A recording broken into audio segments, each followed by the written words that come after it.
Kami dari kelompok 13 akan mempresentasikan tentang apa itu insulin. Untuk memulainya, kami memiliki video yang akan menjelaskan tentang apa itu insulin. Nah, apa itu insulin? Insulin adalah sebuah hormon yang dihasilkan oleh salah satu kelenjar endokrin yang disebut dengan pankreas. Dan kadar insulin akan selalu disesuaikan dengan kadar gula dan tingkat energi yang dibutuhkan oleh tubuh.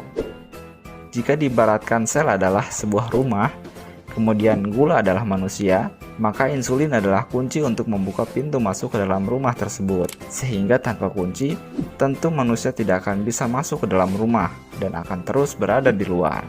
Maka bisa diambil kesimpulan bahwa insulin adalah sebuah syarat agar gula bisa masuk ke dalam sel, yang kemudian akan diolah menjadi energi.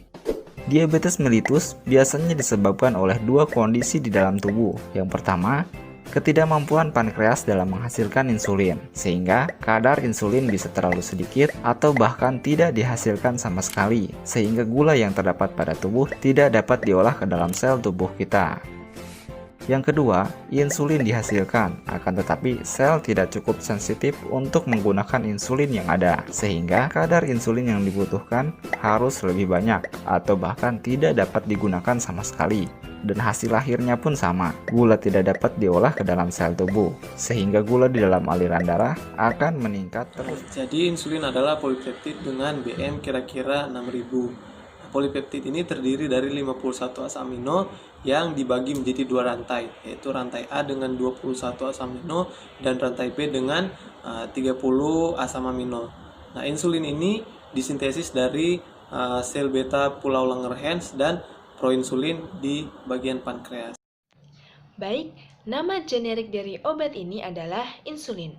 Nah, obat insulin ini merupakan golongan obat keras. Lalu, klarifikasi dari obat ini adalah antidiabetik. Berikut ini merupakan contoh nama-nama paten dari obat insulin.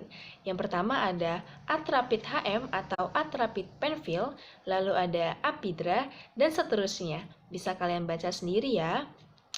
Pada saat ini saya akan membahas tentang beberapa gambar dari obat insulin. Untuk lebih jelasnya lagi bisa kita lihat bersama-sama pada slide ini.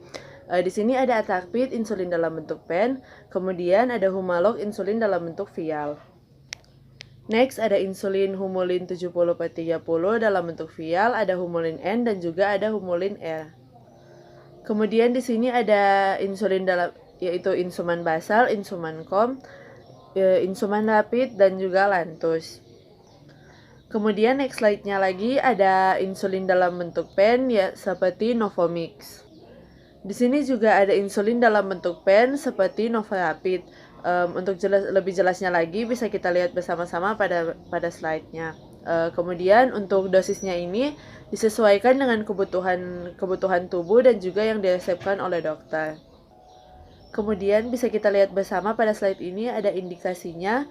Indikasinya berupa DM tipe 1, DM gestasional, tuberkulosis paru, kaki diabetik terinfeksi, berat badan yang kurang, hipoglikemia in critically ill, dan kemudian ada kendali glukosa darah buruk. Kontraindikasi obat insulin. Obat insulin harus diberikan hati-hati kepada pasien dewasa yang lebih tua, anak-anak, pada ibu yang sedang hamil, pada pasien yang sedang demam, memiliki penyakit gangguan ginjal atau gagal ginjal, pada pasien penyakit tiroid. Obat insulin tidak boleh diberikan kepada pasien hipoglikemia karena akan memperburuk kondisinya dan harus dimonitor dengan sangat hati-hati kepada pasien yang memiliki hipokalemia. Efek samping obat insulin. Yang pertama, obat insulin dapat mempengaruhi sistem indera kita, seperti penglihatan menjadi kabur dan mulut menjadi kering.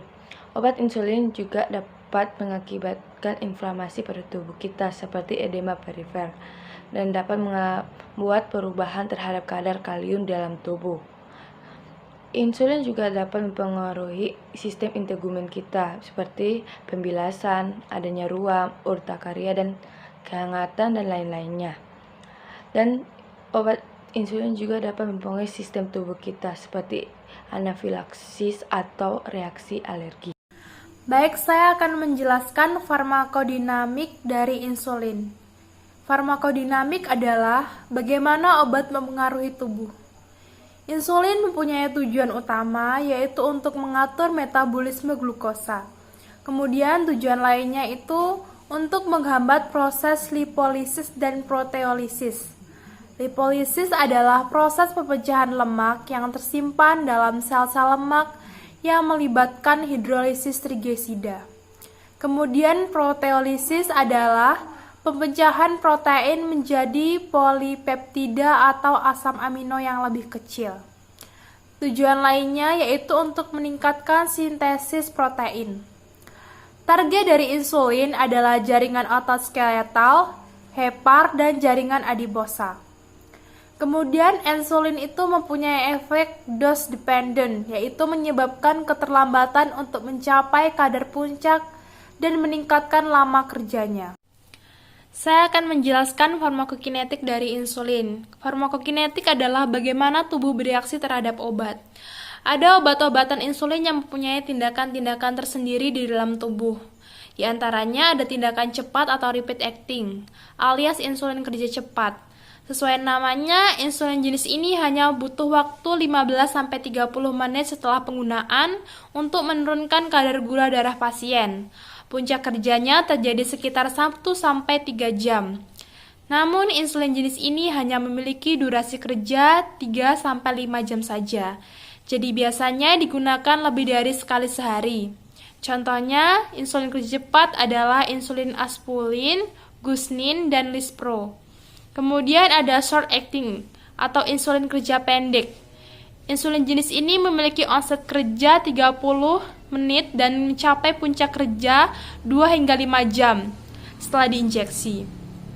Durasi kerjanya sedikit lebih lama daripada rapid acting insulin, yaitu sekitar 3-7 jam. Contohnya bisa dilihat ada insulin reguler. Onset adalah waktu yang diperlukan suatu obat untuk mulai memberikan efeknya setelah diberikan. Kemudian ada intermediate acting insulin atau insulin kerja menengah. Insulin jenis ini perlu waktu 1-4 jam setelah diinjeksi. Puncak kerjanya 4-2 jam. Untuk dapat menurunkan gula darah dan bertahan di dalam tubuh hingga 12-24 jam. Contohnya insulin suspend ispon NPH. Kemudian ada long acting insulin alias insulin kerja panjang. Dari namanya bahwa insulin jenis ini bertahan paling lama dalam tubuh. Durasi kerjanya hingga 24 jam atau lebih. Karenanya cukup digunakan 1 kali dalam sehari. Namun insulin jenis ini butuh waktu beberapa jam untuk dapat menurunkan kadar gula darah. Contoh insulin kerja panjang adalah insulin detemir. Biasanya dianjurkan disuntikan pada pagi hari atau malam hari sebelum tidur. Kemudian ada sediaan insulin dalam bentuk kombinasi atau bisa disebut mixture. Misalnya kombinasi insulin kerja pendek dan menengah atau kombinasi insulin kerja cepat atau menengah. Tujuannya adalah untuk memudahkan pasien yang harus menggunakan 2 jenis insulin agar tidak repot, sehingga cukup digunakan 1 jenis pen saja. Contohnya bisa dilihat di PPT. Saya akan menjelaskan mengenai dosis dan cara pemberian obat insulin. Ada 3 cara pemberian obat insulin. Yang pertama yaitu melalui intravena. Yang melalui intravena diberikan kepada orang dewasa dan anak-anak. Pada orang dewasa, insulin dilarutkan dalam konsentrasi 1 unit per mili menggunakan pompa infus. Awal laju infus yaitu 6 unit per jam. Jika konsentrasi glukosa darah tidak menurun sekitar 5 milimol per liter per jam, maka gandakan 4 kali lipat tingkat laju infus. Jika glukosa darah menurun hingga 10 milimol per liter, maka kurangi laju infus menjadi 3 unit per jam dan lanjutkan dengan glukosa 5% untuk mencegah terjadinya hipoglikemia atau kadar gula darah rendah sampai pasien dapat makan secara oral. Pada anak-anak, insulin dilarutkan dalam konsentrasi 1 unit per mililiter menggunakan pompa infus. Awal laju infus yaitu 0,1 unit per kilogram per jam. Jika konsentrasi glukosa darah tidak menurun sekitar 5 milimol per liter per jam, maka gandakan 4 tingkat laju infus. Jika glukosa darah menurun hingga 10 milimol per liter, maka kurangi laju infus menjadi 0,05 unit per kilogram per jam dan lanjutkan dengan cairan infus glukosa 5% untuk mencegah terjadinya hipoglikemia atau kadar gula darah rendah sampai pasien dapat makan secara oral. Cara pemberian obat insulin yang kedua yaitu melalui intramuskular, diberikan kepada orang dewasa. Insulin dilarutkan dengan dosis obat pada awal 20 unit, diikuti 6 unit per jam sampai glukosa darah turun menjadi 10 milimol per liter ketika dosis diberikan selama 2 jam. Yang ketiga yaitu melalui subkutan. Dosis insulin yang diberikan melalui subkutan ini disesuaikan dengan dosis obat dari dokter. Lokasi penyuntikan insulin ini yaitu pada paha, lengan atas, bokong, serta pada perut. Saya akan membahas mengenai nursing consideration atau hal-hal yang harus diperhatikan oleh perawat. Yang pertama yaitu hal-hal yang harus dinilai oleh perawat, yaitu 1. Puasa gula darah. A1C atau tes hemoglobin pada pasien diabetes dapat digunakan untuk mengidentifikasi efektivitas pengobatan selama 3 bulan. 2. Keton urin selama sakit. Kebutuhan insulin dapat meningkat selama stres, penyakit, dan operasi. 3.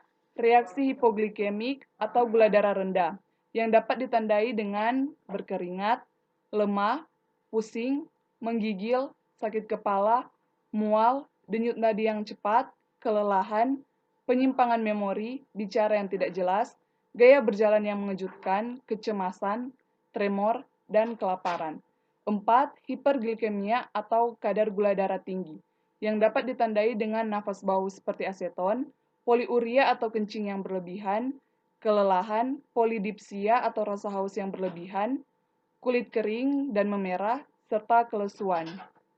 Yang kedua yaitu hal-hal yang harus dievaluasi oleh perawat yaitu respon terapeutik yang terjadi, seperti penurunan poliuria, polidipsia, polifagia, sensorium yang jelas, tidak adanya pusing, serta kipra yang stabil. Yang ketiga, ada beberapa hal yang dapat diajarkan oleh perawat kepada pasien maupun keluarga pasien. Yang pertama yaitu, untuk menjaga insulin agar tetap berada pada kondisi yang normal, maka peralatan harus tersedia setiap saat, seperti membawa glukagon kit atau permen untuk mengobati hipoglikemia atau kadar gula darah rendah. Yang kedua, perawat harus menjelaskan kepada pasien maupun keluarga pasien bahwa produk yang diberikan tidak untuk menyembuhkan diabetes, tetapi untuk mengendalikan gejalanya. Yang ketiga yaitu, perawat harus memberikan penjelasan kepada pasien maupun keluarga pasien mengenai reaksi hipoglikemia seperti sakit kepala, tremor, kelelahan, dan lemah, ataupun reaksi hiperglikemia seperti sering buang air kecil, haus, kelelahan, maupun lapar. Berikutnya, perawat dapat menjelaskan kepada pasien maupun keluarga pasien mengenai dosis, rute, instruksi campuran, pembatasan diet jika diperlukan, serta proses penyakit.